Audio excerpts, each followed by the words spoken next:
Space, the final frontier. There was a race to the moon years and years ago, and we're going to talk about that today. This race started as a competition between the Americans and Russians, and at the time, new technology needed to be developed. These accomplishments were a source of national pride.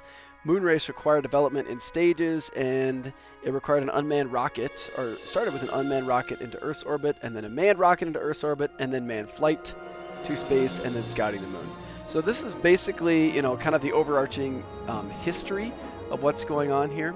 You're going to want to add some of these things to your notes. These will come into play later on with dates, so just chill out with writing stuff for right now, because these are going to go into detail a little bit to come. And then finally, we land on the moon. So starting, the space age began in October 4th, 1957, and this is when Russian orbited Sputnik 1. Sputnik 1 was about the size of a beach ball, and it did not bounce quite as well, but really all it did was send sort of a beep, and then we could get that on radios, and it was freaking people out. So it was the first artificial satellite. The first living being was put into space November 3rd, 1957. That's when the Russians orbited Sputnik 2, so we're talking 1 month later, and they put in a dog named Laika on board, and they never actually retrieved that dog, unfortunately. It's still out there, and it's really old. So these are some really important dates to put down, not maybe so much the month and day, but 1957 is when things started. So these dates will show up on the final at the end of the year. We saw it last year. Moving on, that's when NASA was created in 1958. A year later, America created this because we had to compete against the Russians. So it was civilian controlled, and it had military, because military maintained their own programs. Kennedy, a few years later, committed in 1961 to land man on moon before the decade's end. That was a crazy claim because we hadn't really even sent people into space.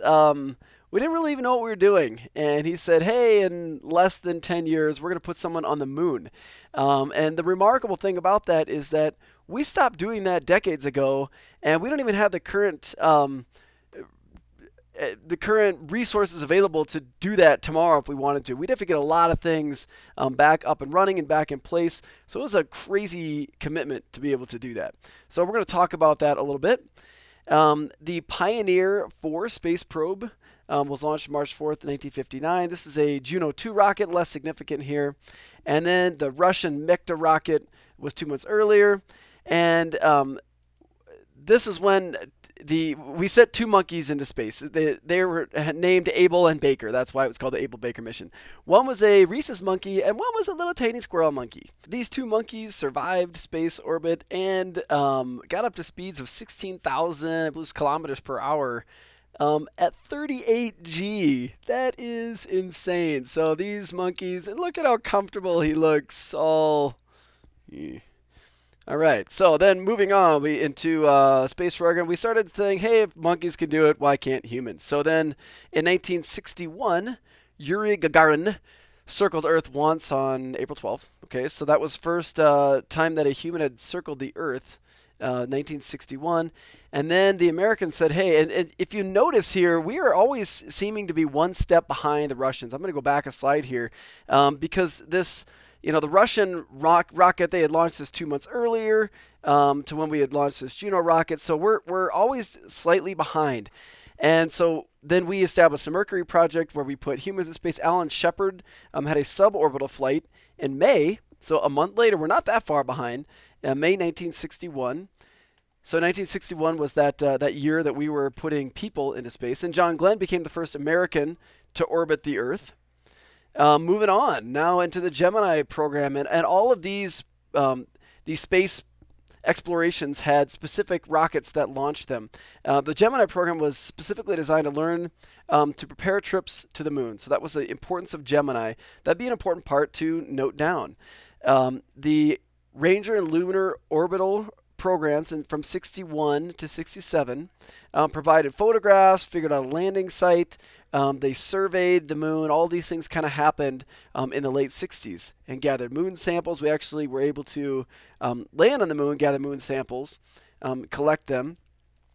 So the moon race continued, and it had a really quite good safety record despite the risks. Although in Apollo 1, and Apollo 1 was when we started using Saturn rockets. In Apollo 1, there was a fire in the command module, and the three astronauts died by asphyxiation in 1967. So, I hope that date is not something that they're going to ask you about on something as morbid as that. But that is when they were on the ground, just doing ground tests, and they could not get them out when a fire developed inside that command module. So that was a sad moment for U.S.